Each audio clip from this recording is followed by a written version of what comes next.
on a commencé avec ce passage. L'Esprit va convaincre du monde du péché, du jugement, la justice et le jugement, n'est-ce pas? La première partie, péché, c'était quoi? Non. Il va envoyer le Saint-Esprit qui va convaincre le monde du péché, de justice.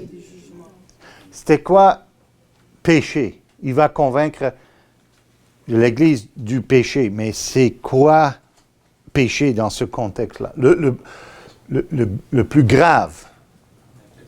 Incrédulité. De ne pas croire. Parce qu'ils n'ont pas cru. OK? Donc, l'œuvre principale du Saint-Esprit, c'est la foi en Jésus-Christ. Si on reste avec cette conviction biblique, on peut éviter tous les extrêmes. L'emphase sur autre chose que d'abord la foi en Jésus-Christ. Et tout le reste découle de cette réalité. Okay? Notre justification, notre sanctification, notre rédemption. Alors, selon Calvin, et encore, c'est pas la Bible, hein, mais c'est quand même un homme qui est utilisé par Dieu pour la réforme de son Église. Et dans ce livre-là, il explique, il dit que la foi est le principal chef d'œuvre de l'Esprit. Quand j'ai découvert cette phrase-là et les implications de cette phrase, ça a bouleversé aussi ma vie. Parce que là, pour la foi, frères et sœurs, pour la foi et dans la foi, toutes les œuvres sont égaux, et toutes les vocations sont égales. Hein? Par cette expression, le réformateur, il suit Luther ici, a dit que il n'y a pas donc des stations à l'intérieur de l'Église par rapport au monde qui sont plus importants et plus élevés que les autres. La foi, faith in Christ is the great equalizer. OK? Donc, il n'y a pas des œuvres qui sont plus élevées et plus importantes que d'autres. La foi fait que toutes les œuvres sont égales devant Dieu. Parce que si tu as la foi, ce que tu fais en Jésus-Christ est accepté. Ça ne dépend pas de ta vocation, par exemple, ou si tu es moins ou non, moine ou non, ou whatever. Donc, comprends-tu comment ça a révolutionné et réformé l'Église? Parce que dans l'Église, tout était basé sur un système d'hierarchie.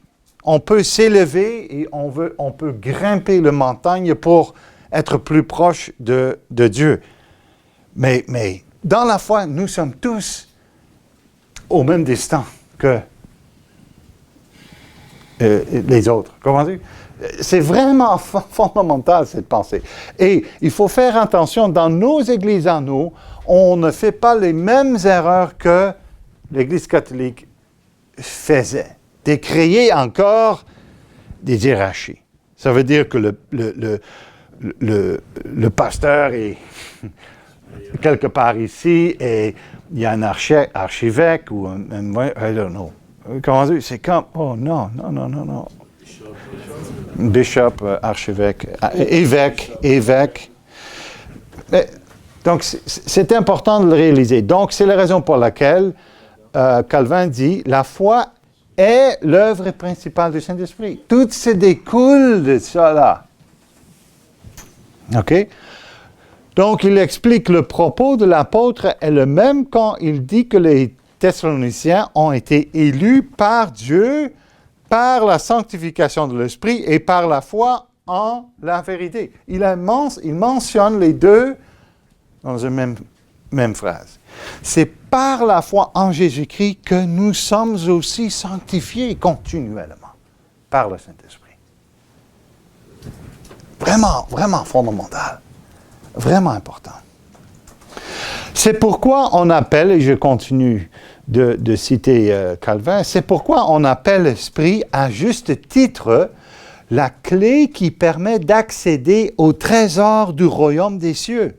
Il n'y a pas d'autre clé. Il n'y a pas d'étape non plus.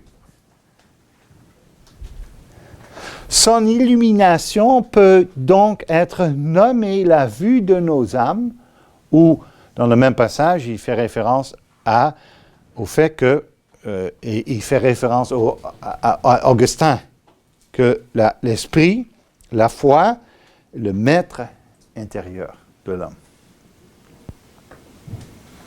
Nous avons dit, en conclusion, que le salut parfait est en Jésus-Christ. OK? Ça, ce qu'on a. Donc, rédemption accomplie. OK? Nous avons dit que le salut parfait est en Christ. Notre salut est accompli en lui. Tout est accompli, il a écrit sur la croix. N'est-ce pas? Aussi, pour marquer que nous l'avons reçu, nous baptise-t-il du Saint-Esprit et du feu. Luc 3, 16. Éclairant notre foi en son évangile, en nous régénérant afin que nous soyons nouvelles créatures. Donc, pour Calvin, et je pense c'est biblique, ça commence avec la foi en Jésus-Christ. Et tout le reste découle de cette réalité, incluant donc notre régénération. Enfin, il nous purifie, c'est le Saint-Esprit qui habite en nous, de toutes nos souillures afin d'être des saints temples consacrés à Dieu. 1 Corinthiens 3, 16, 17, 2 Corinthiens 6, 16, Éphésiens 2, 21. J'aime cette expression, cette perspective. Nous sommes donc devenus des saints temples parce que le Christ, le Saint-Esprit, habite en nous.